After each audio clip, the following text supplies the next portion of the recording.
Hello, this is Fiona, host and main GM for What Am I Rolling, a twice-monthly RPG one-shot podcast. Just to say that this week's episode is a sneaky bonus episode to tide us over to the next one-shot, but it is a rather special episode as it comes from our sibling podcast, the DM's Book Club.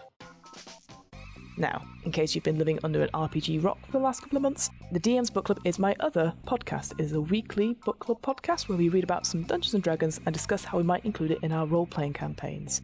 In this special episode, I got to interview ENnie award-winning author Keith Ammann, who you may know from his 5th edition D&D blog, The Monsters Know What They're Doing. Keith's blog unpacks strategies, tactics, and motivations for creatures found in several official Dungeons & Dragons sourcebooks, including The Monster Manual, Volo's Guide to Monsters, and of course, Mordenkainen's Tome of Foes. He's also written 2 books, The Monsters Know What They're Doing, of course, and Live to Tell the Tale, Combat Tactics for Player Characters. Keith's 3rd book, More, Monsters Know What They're Doing, will be available from all good bookshops and friendly local game store from January 2022. You can pre-order it and find out more about Keith's work on his website. That's spyandowl.com. Finally, just to say you can catch Season 3 of the DM's Book Club on Twitch. We have partnered up with our friends at the Roleplay Factory, previously known as the Dragon's Duel Network, to exclusively show new episodes of the show on Thursdays at 9 PM GMT.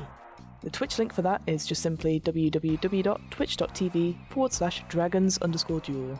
Presumably that will change at some point, but that is where it is for now. The VOD, or video on demand for each episode, will be available about a week later on the DM's Book Club's YouTube channel. The audio version will then be up on the podcast sometime after that. You can find links to all this and to the DM's Book Club podcast in this episode's description below. And just to say, thanks again for listening and your continued support with Where.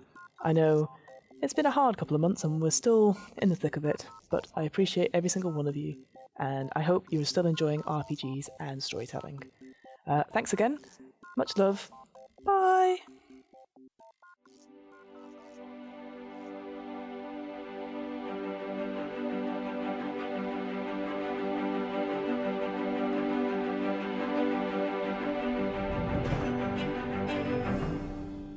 Hello and welcome to DM's Book Club, a podcast where we read about some Dungeons & Dragons and discuss how we might include it in our role-playing campaigns. With me today, I have an incredible special guest. He's written, I say so many books, but so much on D&D lore, and I've used quite a lot of his blog posts in my campaigns and stuff, so I'm very, very excited to have Keith Ammann. Oh, I've said it wrong already, haven't I? Keith Ammann. Tell me I've said it wrong already. Go for it. Yeah, it's Ammann. Ammann. No Keith D. Ammann. No. Nope. Too British. I'm so sorry. Keith, how are you, my friend? I'm all right, and also German. So that's where the source of the problem lies. I see. Yeah. Have that slight frustration of a very posh British woman getting your name wrong constantly. So welcome to that. How are you? Obviously, you've been writing loads and stuff. You've got a new book coming out. That's pretty exciting. Mm-hmm. Yes, in November 30th. The sequel to The Monsters Know What They're Doing, which is creatively titled More Monsters Know What They're Doing. Nice little cover with a goblin defacing the title to paint war over it. Yes, I love the artwork and all the books. I've got the first 2 here. That they are just so beautiful and so evocative. So I'm really excited. Oh, they are. I tell you, I like them all, but I am in absolute love with the cover of Live to Tell the Tale. The artist Leo Preslin, who lives in the UK, they're Scottish, just knocked it out of the park. Yeah, it's so amazing. We'll start at the top then. Tell us a bit about yourself then, and why did you get into writing about Dungeons & Dragons? It's what was on my mind at the time. I had recently been asked to dungeon master a D&D campaign by my wife for her and a group of her coworkers. And I had just picked up 5th edition, and I had not played D&D in many years. I had actually not played since the advent of the 2nd edition of the game. I started off back in the 1980s playing AD&D, the 1st edition. 2nd edition came out, I think I bought the Player's Handbook of the second edition. I think that was the only second edition book I bought, because right about that time I got sucked in by Shadowrun and went full Shadowrun and left D&D behind. And it was not for many, many years that I got back into D&D. And when I did, the 5th edition had just been released, and I picked up the starter set, read through the rules, and I thought, yeah, this is not going to provide all of the character creation options that my players will necessarily want, or that I would like to make available to them. So I went ahead and splurged and bought the Player's Handbook and the Dungeon Master's Guide, and just went in, full dive. Full deep, yeah. Yeah, and was impressed by it pretty quickly, because coming to it from the AD&D days, I was accustomed to rules that were a labyrinthine mess. That's what I was accustomed to. That's what I expected. And I was very pleasantly surprised to see how much the publishers had streamlined everything and, what's the word I'm looking for? Harmonized everything, made things work in the same way, whether it was an attack roll or an ability check or a saving throw. You no longer had to have a Dungeon Master screen with all of the lookup tables laid out before you. Much more standardized, and I really appreciated that. So I was sold on it from the get-go. It was not in any way unclear to me what I was supposed to do with these rules. I could pick them up and run with it. It made it easier for me to onboard my players, most of whom, not all of them, but most of whom had no prior tabletop role-playing game experience. At the same time, because I had not played since I was 20 years old, I would get into certain situations and realize, I don't know exactly how I'm supposed to do this to make it feel right. One of the issues that I identified with the game early on, and I don't know whether this was actually an aspect of the game or just an aspect of how callow young adults played the game. But I remembered that back in the day, the various, what I think of as the cannon fodder humanoids, were not really differentiated from another very clearly. It was not super clear what was supposed to make an orc different from a goblin, different from a kobold, different from a gnoll or a lizard folk.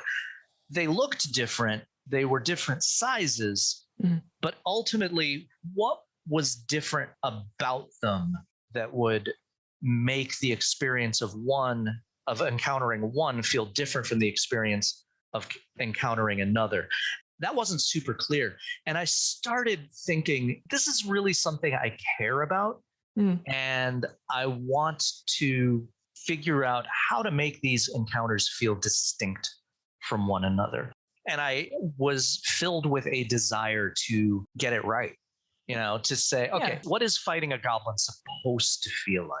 What is that experience supposed to feel like?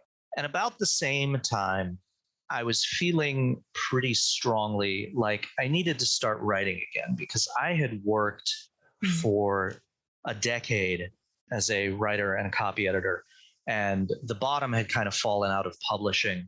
And I had done other things with my life for about a decade, a little more than a decade. I was thinking, I want to write again. I need to get words on paper. I think my wife was encouraging me to do that too. And I thought, well, okay, a blog will be a good outlet for that. But one of the challenges I've always faced as a writer is figuring out what to write about and never feeling like I had a good enough idea. But I thought, I'm having these experiences with D&D 5th edition. I'm going about trying to more or less solve them for myself. Other people might benefit from this too. And so I don't remember the exact confluence of thoughts that led to me starting The Monsters Know What They're Doing, but they were something like that. It was a combination of wanting to get writing again and wanting to do this thing to make my dungeon mastering better and thinking that if I fought in public, other people might benefit from it. It took me a long time to realize just how much people were getting into it. And it was when I started looking at my stats and noticing that from time to time I would get a big influx of hits, and that they always seemed to correspond to somebody writing something on Reddit. And I followed those links back and saw that people were answering questions like, how do I run a beholder? How do I run a this or that or the other thing? And replying to those with, oh, go read The Monsters Know What They're Doing. He talks about this. And realizing gradually that people were using my site as a reference work. Like when I was reading it, the idea that if you've got different names for different monsters, they are different. But like you said, they're having this sort of like cannon fodder, like goblin after goblin, just throwing these things at people. How do you make it impact and different? They are named differently, so they have it. And I thought that was such a really interesting way of going about it. And yeah, I think, interestingly, the blog version works so much better because you encapsulate a monster, what they are, within 200, 300 words, very simple stuff, rather than like a YouTube video, which I think maybe people nowadays might do, like a quick YouTube video about how do you play this. I think it just works so much better because you could just read through and get what you need out of it. Whereas maybe a video doesn't work as well, perhaps, or maybe there's a bit, I don't know, there has to be a bit more tech involved in that. So yeah, I can imagine why people just want something, a quick reference to, like, well, how would you play it? And then just reading a very well written and in simple language as well. It's not too highfalutin. You deal with concepts which are everyone will know about through either, like you said, playing strategy games or just in general, just knowing about the concepts of them. So it works really well as a result. There was the tech barrier, and there's also the fact that I have done video production in my life. I have done audio production in my life. I could have done YouTube videos or a podcast, but I know how much work and how much time it takes to do those things well. I not only didn't have the money to build a studio for myself, or the space or the time. I just didn't have the time to do audio or video right. I didn't have the time. I didn't have the tools. And meanwhile, I have all of this professional experience as a writer and editor. Exactly. I can sit down and bang out 1,000 words in nothing flat. I can do it in an hour and a half. Post, done. Edit briefly. Yeah, exactly. Yeah. Give it a quick read over. Fix some of the mistakes I find after the fact. Just get it out there.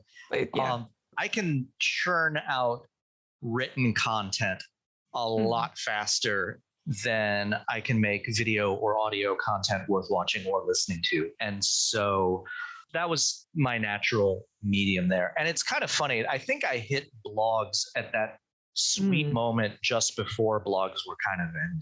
Like there's not, a lot of the wind has gone out of the sails of blogging these days. And I think that mine only continues to abide because people are using it as a reference work. And I'm not sure how much life it would have otherwise. Yeah, it's definitely a fantastic resource, and I'm sure anyone listening to this will go and look at it as well. People learn in different ways, right? Obviously, they can either learn through reading or through a video or anything like that, but you're completely right.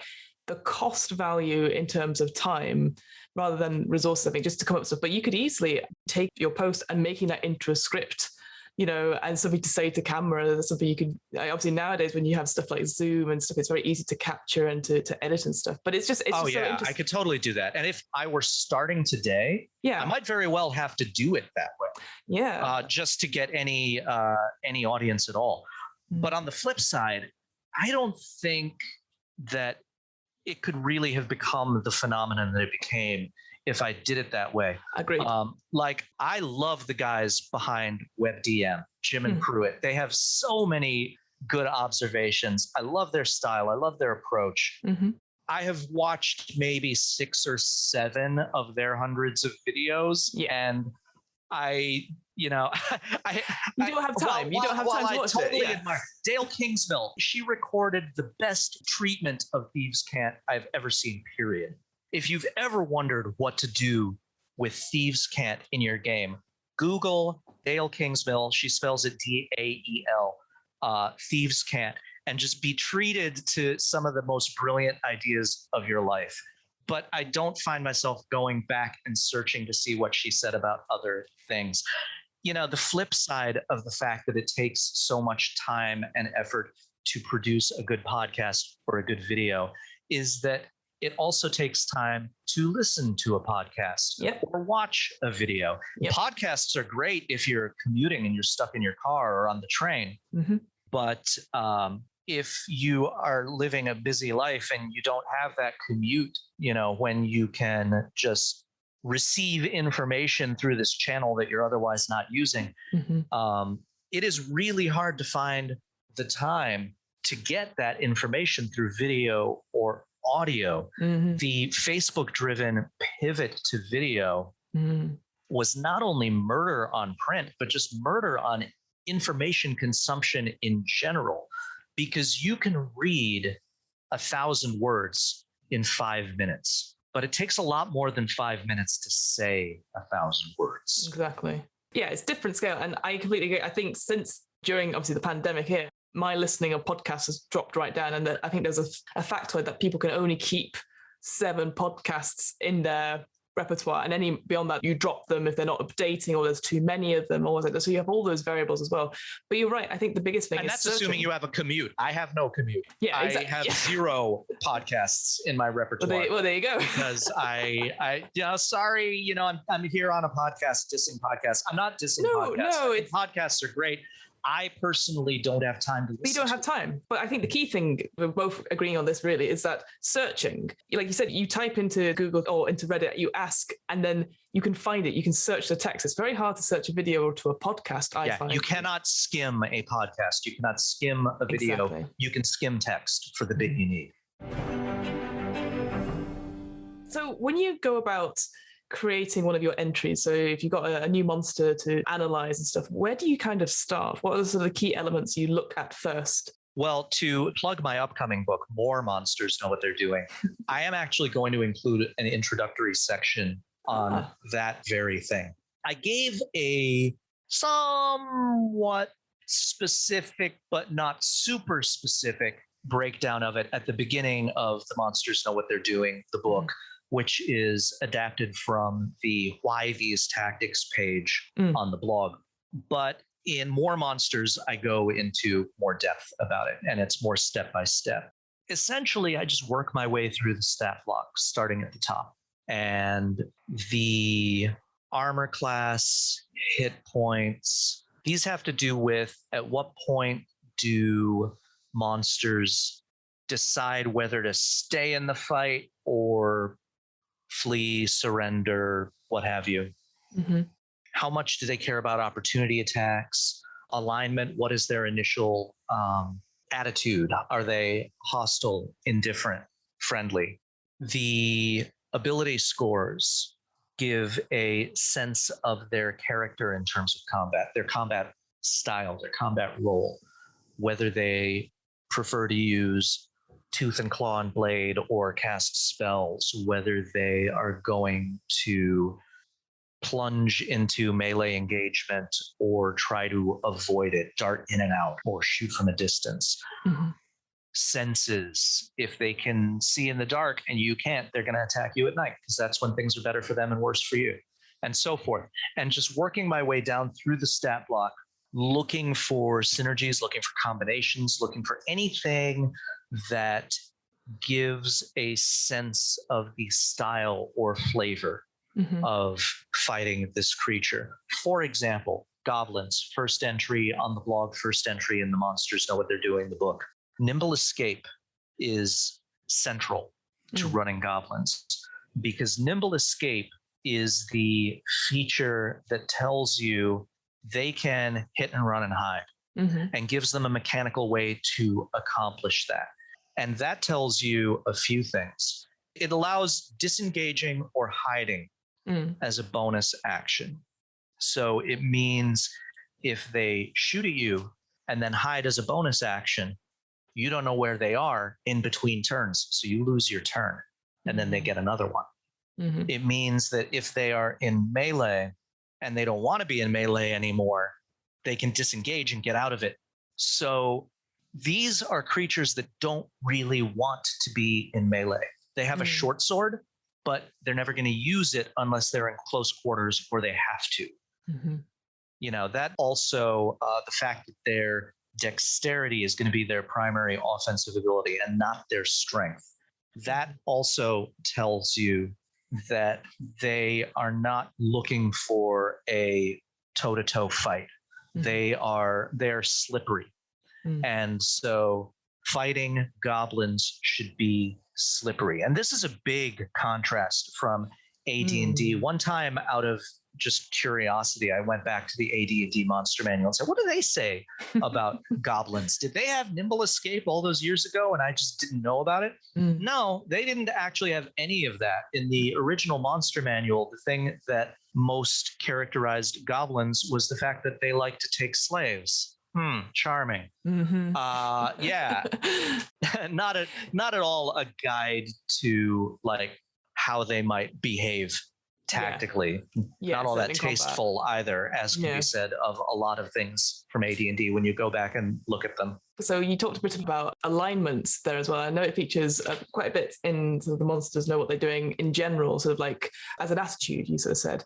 With Tasha's coming out, as they've kind of thrown alignment out the window. Would you say alignment is important for when you're thinking about tactics for any monsters, or are you just like, it doesn't matter? No, I would. The climate and the culture of the game are changing in some pretty fundamental ways. And I get the motivation behind these changes. I personally think that sometimes they take on a bit of a throwing out the baby with the bathwater character, that sometimes they attack the symptom rather than the disease.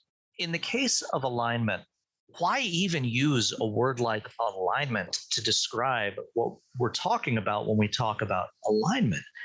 And the reason is that D&D was born out of miniatures wargaming.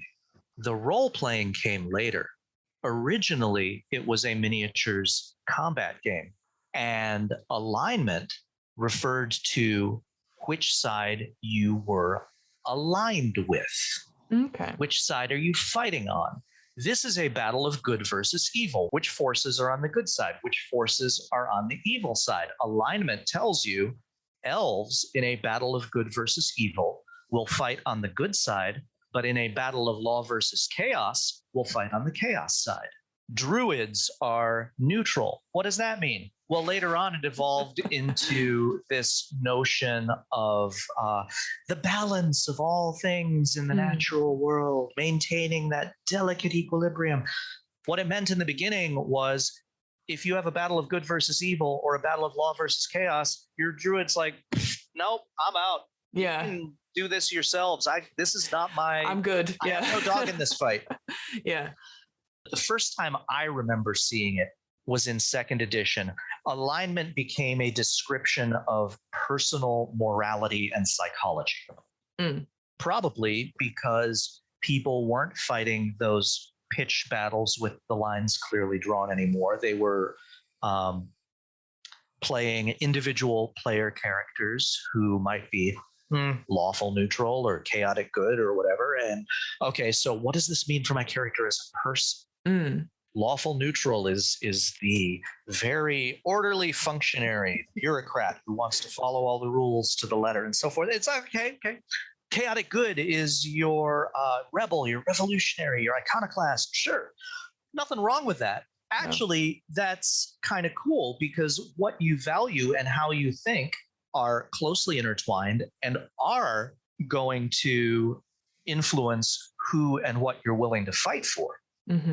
It got a little bit rigid, and I think people reacted against the rigidity, and they definitely reacted against the idea that all members of a sentient species would share the same alignment, which is clearly contradicted not only by the existence of PCs of many different alignments, but also by reality. Yeah, absolutely. Over here we have, well, for us, it would be an institutionalist centrist Democrat And over here, we have libertarian type, we're going to have some differences in alignment there. Yeah, definitely. I think people found alignment to be too limiting. Mm-hmm. And I think that people, as they started ascribing more human psychology, not just to humanoid creatures in the game, but to other creatures in the game, started thinking, well, this idea that all members of a particular species have the same alignment is ridiculous. And I think now I'm of two minds on it, because on the one hand, when you have sentient creatures, and I think sentient creatures are really the only ones who would care about alignment for the most part, in the sense of cause, in the sense of values, and not just in the sense of faction. Yeah. Although also to some extent in the sense of faction. Yeah, of course there's going to be some variability, and the more sentient they are and the more morally developed they are, the more variability there's going to be. But at the same time, what are fiends if they're not evil? I didn't know that thing about the alignment, sort of where it came from originally. So that's really interesting, that sort of word. And it's been brought back into the game, only now they call it faction, and it's not binary. It's multilateral. You have the factions of the Sword Coast, you have the Lord's Alliance, the Harpers, the Order of the Gauntlet, and so forth. And I published a little thing on the Dungeon Masters Guild called We See It Differently, which is about taking those factional conflicts and building good adventures and good stories around them, around their differences in values and priorities and worldview. So you have the politics and stuff, like the Sword Coast. Yeah, and so now it's not, are you aligned with good or evil? Now it's, are you aligned with the Lord's Alliance? Are you aligned with the Emerald Enclave? But they don't call it alignment now, they call it faction.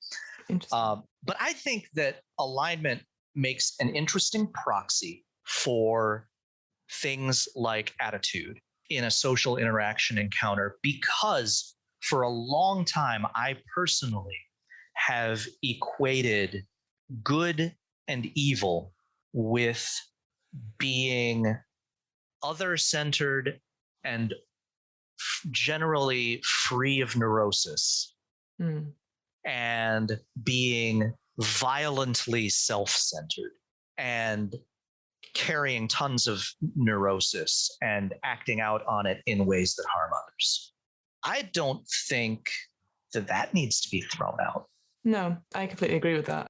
I think that characterizing at least an individual creature as either adhering to rules or disdaining rules, and either caring very much about others and the well-being of others and one's relationship with others, or not caring about those things at all and being willing to abuse others for one's own gain or psychological satisfaction. These are perfectly reasonable things to incorporate. And as the DM, you can always make exceptions. Yeah. You can always make exceptions. I'm not sure why Wizards of the Coast thought it was necessary to tell people they could make exceptions. Maybe they included it just as a retort to more rigid traditionalist thinkers who were following it extremely rigidly and thought that you couldn't make exceptions. I don't know. I think that's it. It's like that sort of thing where, well, it's in the book. That's how we play and stuff. Even though, as you just said, you are in control of your session. You're the person at the end of it that goes, yes, no. And I think it's really interesting. I agree. Like with lawful and chaotic, that feels more natural, I guess. That I see that as a more thing, whereas there's so much loaded in the words good and evil, and people have their own view of it. And I definitely see alignment in quotation marks there, but like chaotic versus lawful is a much more interesting way of looking at it rather than good and evil. Because I feel like, I don't know, like, because again, like when you talked about that sort of the idea of that self-centeredness and neurosis, that could easily attain to like the knight who thinks, well, I'm saving these people, look at me, I'm great as a result, thinking they're doing good when they're not. Or, so when they're doing it for their own psychological satisfaction. Exactly. Their own ego. Yeah.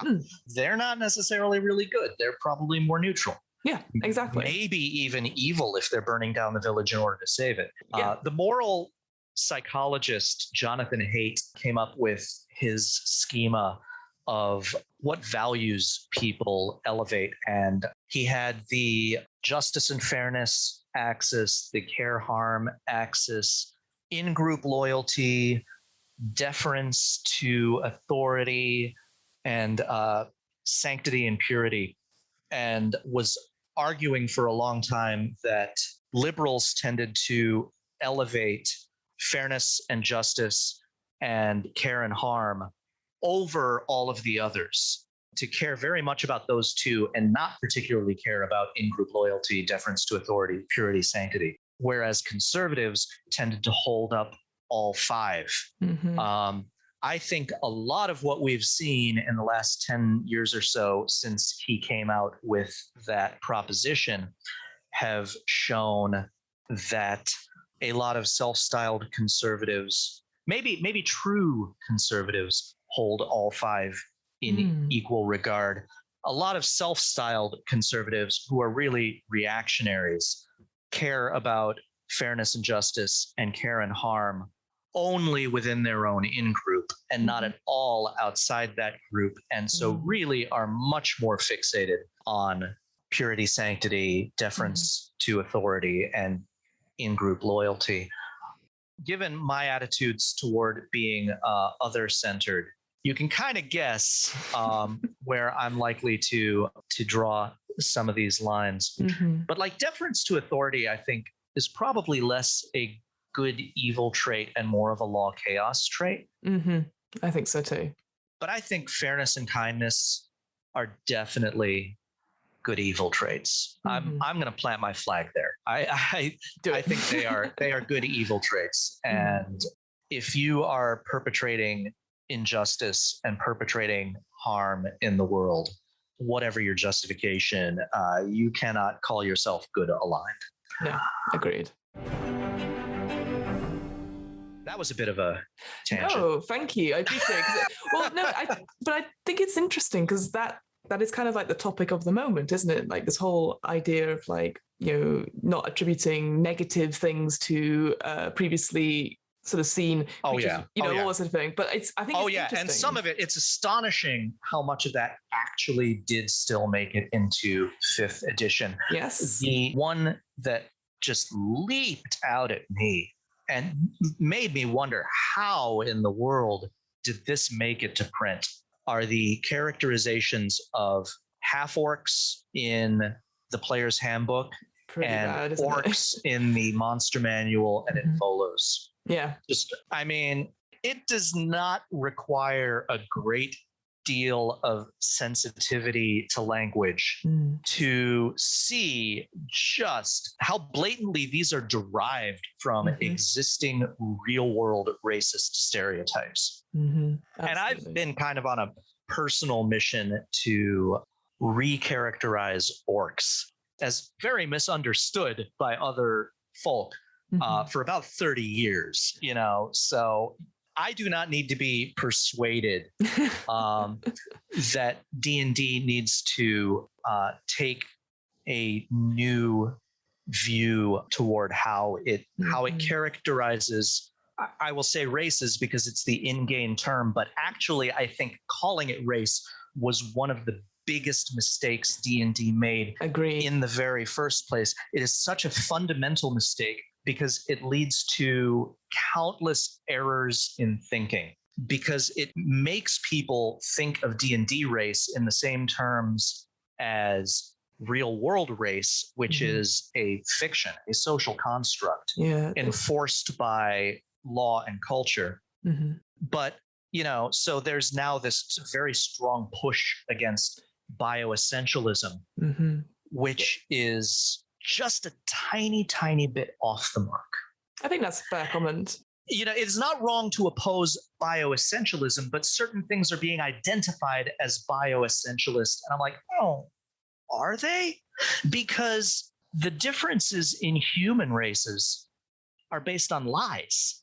But D&D, quote unquote, races are actually different beings. They're not just all humans with wildly differing morphology. And also, if their morphology is wildly differing, like, isn't that sort of justifying some of the differences that are being criticized as bioessentialism? I really think that different folk in D&D should be viewed as different species, and there shouldn't be half elves, there shouldn't be half orcs.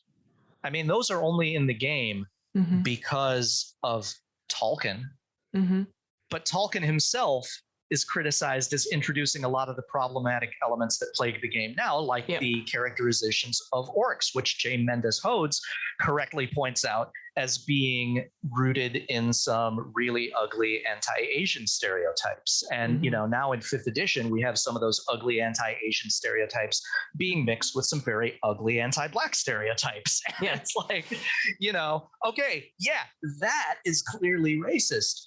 But is it racist to say a different species that is 8 feet tall has a +2 to strength? That I'm not so sure about. It's a minefield. It's a big minefield, and it's really easy to lose the thread by wanting to identify yourself with a certain set of values and propositions, which in and of itself may be very noble. But I definitely think that when you try to solve these problems, you need to identify the real problems and solve those. And I'm not sure that Tasha's did that. Interesting. I think the rules in Tasha's missed the mark. And I have seen other attempts to solve these problems, and I think that they have missed the mark. And I have tried to solve this problem myself, and I think I've missed the mark. Or I flatter myself to think I may have come a little bit closer, but I'm not there yet. I fully admit that. I have not solved this problem entirely. I think there's a huge desire, I would go so far as to say movement right now. Yes. To basically say that stories about other folk in D&D are all stories about being human, that they are all about different ways of being human in the world. And I'm like, well, that's a good thing. I'm not debating that. But to me, the more interesting question is, if you are creating a fantasy folk like the elves who live for more than 700 years, how do you role play that difference? How do you role play the difference of being someone who literally has watched everything going on around them for centuries? How is that going to affect that being's outlook on the world? It's going to be very different, from the usual, live to 80 years old human outlook. I'm playing in a game. I actually getting to play in a game, which is kind of rare. I'm playing in a game right now in which I am playing an Eladrin elf. Oh, Eladrins is so cool. Who is actually from the Feywild. Oh, they're so beautiful. The artwork of it is so good, and they're so interesting as well. And what's interesting about that to me is the fish out of water, playing the Eladrin as someone with a really alien outlook on things. He goes to this place called the Feathered Market, which is run by Kenku, and they buy and sell all of these objects that are charged with personal significance. And that's what gives it value to them. And my character, Laureanar, he understands that immediately. He not only understands it, but he's like, okay, I know how to give them something that they will value to win their cooperation. But like, he doesn't get this whole day and night thing. It drives him crazy.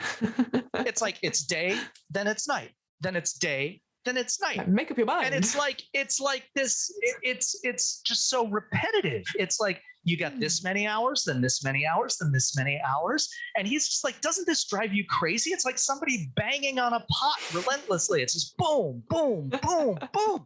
And the other characters say, well, don't you have night and day where you come from? He's like, well, yeah, of course we do. But it's more like weather.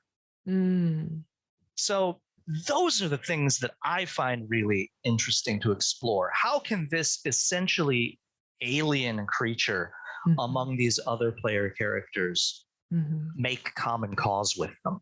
Yeah. And how is his outlook going to influence how the group solves problems? See, to me, that is the really cool exploration of fantasy role playing, is how different can you get without completely detaching yourself? Absolutely. And I think you're right. I think sort of like to round this sort of piece up, I agree. I think we are making progress with all these D&D things, and stuff will, in 10 years' time, will surpass anything that we've done recently, you know, and I'm sure there'll be more topics of conversation and stuff. But I think it's so important that we keep striving to be better and to revise and go ahead. And like, it's so great that, yeah, sure, Wizards have put out Tasha's, but it's not worked for everyone.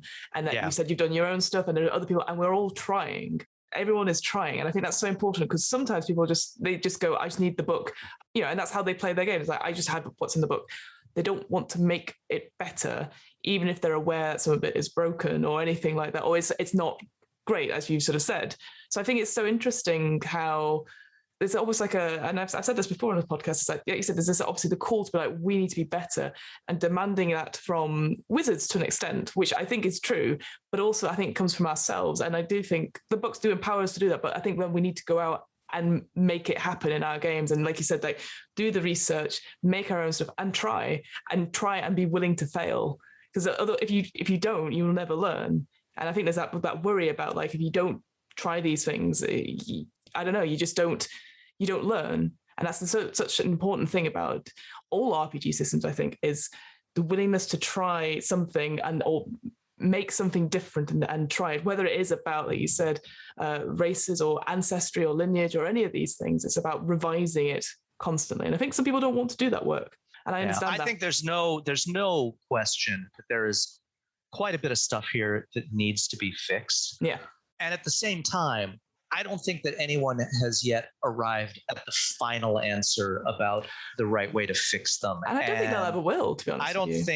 I don't think we should be contemptuous of the effort. It is a necessary effort, but I don't think we should be overly reverent of some of the solutions that have been proposed so far either. Definitely. To move away from such a deep topic, but absolutely fascinating to talk to you about it. But has there been a particular standout monster that you've done an entry for, or a couple of monsters, or any memorable ones that you've gone, these are amazing, or some that you think are maybe overused perhaps, and you're like, they're not as good as people say they are? Well, I don't know about overused. I haven't really. Number one, I don't know what other people use. I'm not gonna judge people's choices that way. Fair enough. I will say that the ones I have found most interesting were the ones that surprised me. And there's one standout in each book. In The Monsters Know What They're Doing, it was the Zorn. Once I realized what the Zorn could do, some of the dirty tricks that Zorn can play in combat, I was giddy. I was just grinning like an idiot, thinking, man, you could just mess with people so badly with a Zorn, and things could go so sideways based on little misunderstandings with them. It could be a very weird but ultimately harmless encounter. But if it became a combat encounter, it could also just be like, how can he do this? What is absolutely dirty. In More Monsters, it's the GIF. The GIF are so cool. Oh yeah.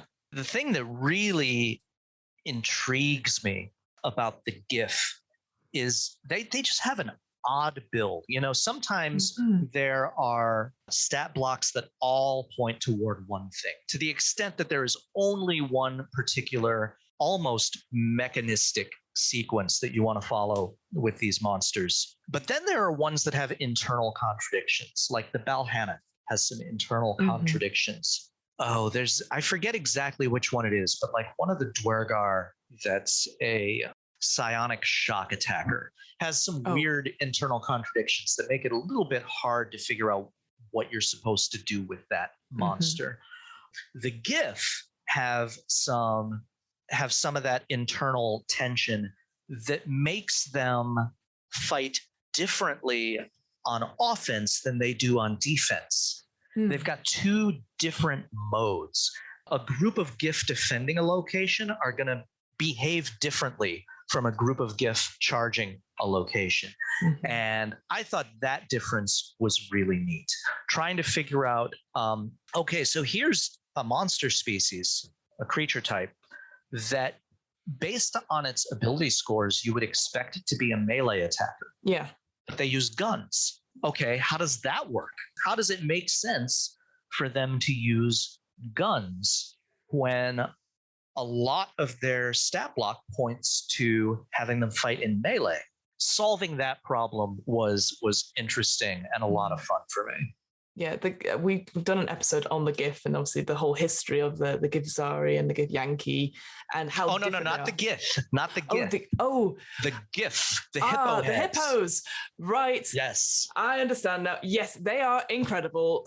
They are. Again, the image of them is amazing. Just sort of with just huge and the guns and stuff. Yeah. Oh, they're so good, and I am glad they are currently only sort of like you said, a creature to put into combat rather than a playable character. Because I know obviously they were originally in as Spelljammer as a playable race, and I know people really want Spelljammer to come back as a setting, and they want to play GIF, and I'm just like, I love them because they're so ridiculous and so silly and so fun. But yeah, like you said, with the guns and obviously huge big hippo men essentially. I wonder if playing that sort of character would become sort of a bit one note, a bit tiresome after like a couple of sessions or something like that. So I don't necessarily this nostalgia for them. I see the coolness of having them in your game as a sort of a fleeting character moment, if you see what I mean. I actually think one could have a lot of fun with a GIF PC. I do think I personally don't quite get D&D's obsession with over and over creating a new folk by taking a human body and sticking an animal head on top of it. It's very Doctor Who, isn't it? And I certainly don't think that, like, after we've done cats, eagles, lions, turtles, that the next one in line was necessarily going to be a hippo. But once you've got them in More Monsters, I characterize them as the players who showed up to the con dressed to play diplomacy rather than D&D. Amazing. What an image. But I certainly think that you could play the hell out of a GIF as an NPC, and playing them as a PC. You just got to find some way to justify why on earth are these hippo-headed humanoids here? How does it even begin to make sense? Yeah, having one in the party is sort of like, you're like, why are you here with us? Because obviously they like being with their own kind. You know, it's that. Well, maybe they do, maybe they don't. I mean, there are always loners. There are always loners. There are always weirdos. There are always people who did not quite fit in where they came from. That is true. And I think going back to the whole bioessentialism and are all folk essentially reskinned humans, or do they really have deep underlying differences that should be reflected in game? I do think that the idea that there are individuals who just don't fit in where they came from to such an extent that they felt like they had to leave is such an important thing to reflect in the game, because that is an experience that so many players have. Yeah, definitely. You've sort of said your blog is aimed at all kinds of DMs, whether they're just starting or if they're, advanced or even players. Because I quite liked it where you said, like, the players should know what they're up against. Like, you want to throw all these things at them. But I guess if someone was going to run their first D&D campaign, is there any particular advice you would give them? I'm going to go from all this philosophical stuff directly to brass tacks. Make as many decisions as you can make before the game session begins, because you have so much to keep track of during the game session. The fewer decisions you have to make on the fly, the better decisions you're going to make. If you can't, with absolute certainty, say X is going to happen, at least give yourself rules. If X, then Y. things that you can follow mechanistically so that you don't have to think about them. Just trigger condition, boom, do this. Oh, here's a trap with a certain DC to detect it. Don't have players roll in game, or don't wait until the game session and say, what's your passive perception? What's your passive perception? You've got access to your players' character sheets, especially if you're using something like D&D Beyond. Mm-hmm. Look it up.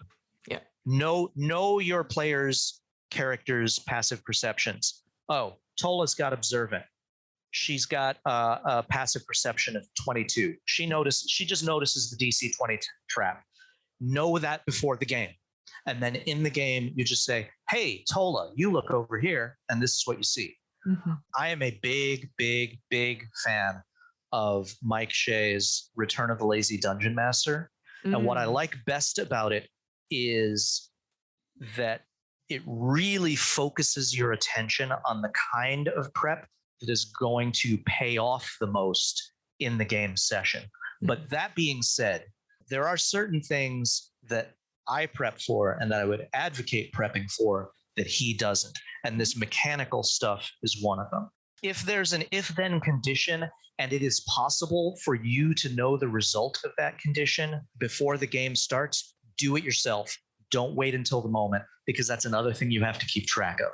Mm-hmm. The fewer things you have to keep track of during the game session, and especially during a combat encounter when the fur is flying, the better decisions you'll make, the smoother everything will go. We all want our game, and especially our combat, to be high speed, low drag. Agreed. So removing these speed bumps will go a long way to making the session feel good. And I would say that is also advice that players should take, especially players who have spells to cast, or features that have options like the Battlemaster's Maneuvers or the Arcane Archer's Enchanted Arrows. Mm-hmm. Make rules for when you are going to do these certain things.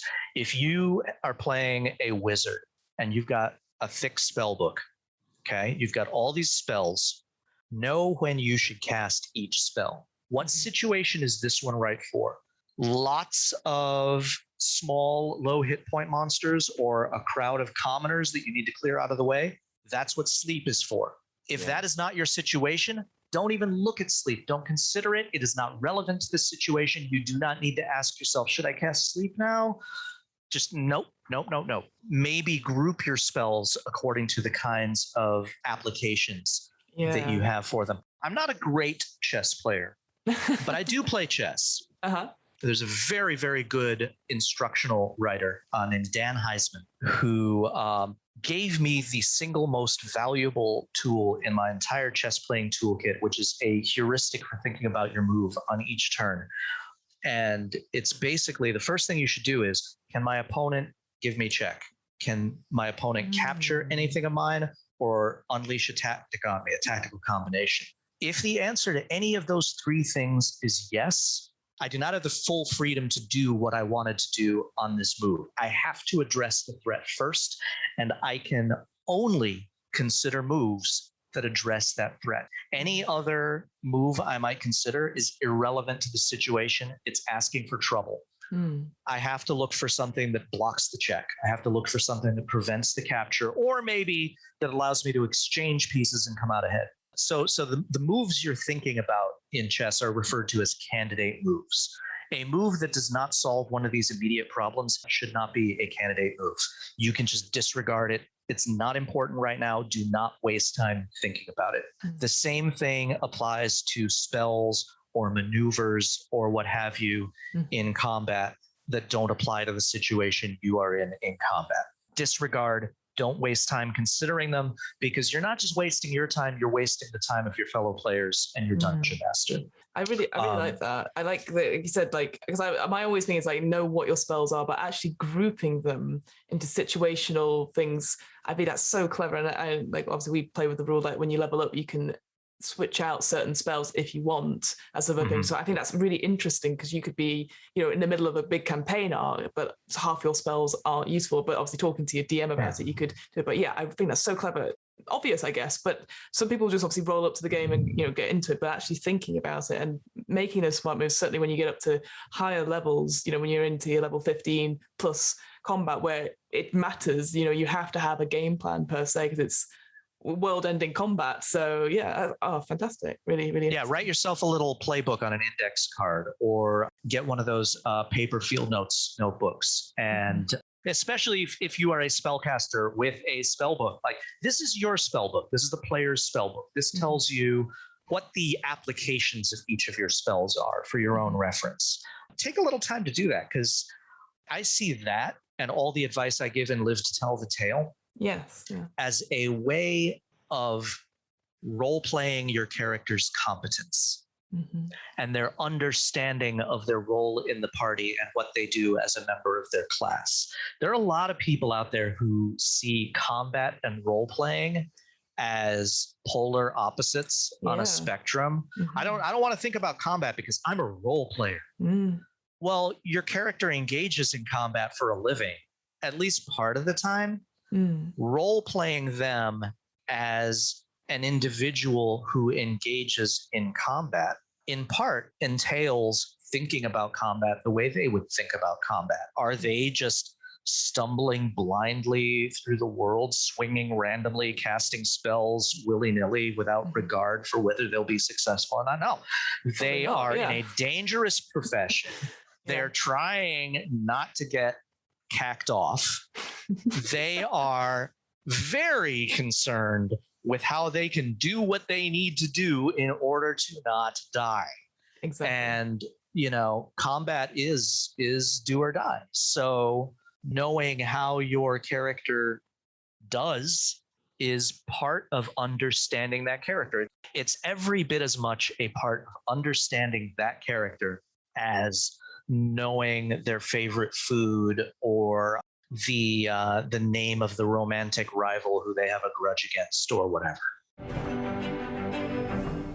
Well, unfortunately, we've run over time. Unfortunately, I have to bring this wonderful chat to an end. Thank you so much, Keith, for being honest and actually open and just talking about all these random topics that are just in my head. I guess just to sign off, where can we find your works? Any upcoming projects? I know we've sort of alluded to one, but what have you got coming up this year?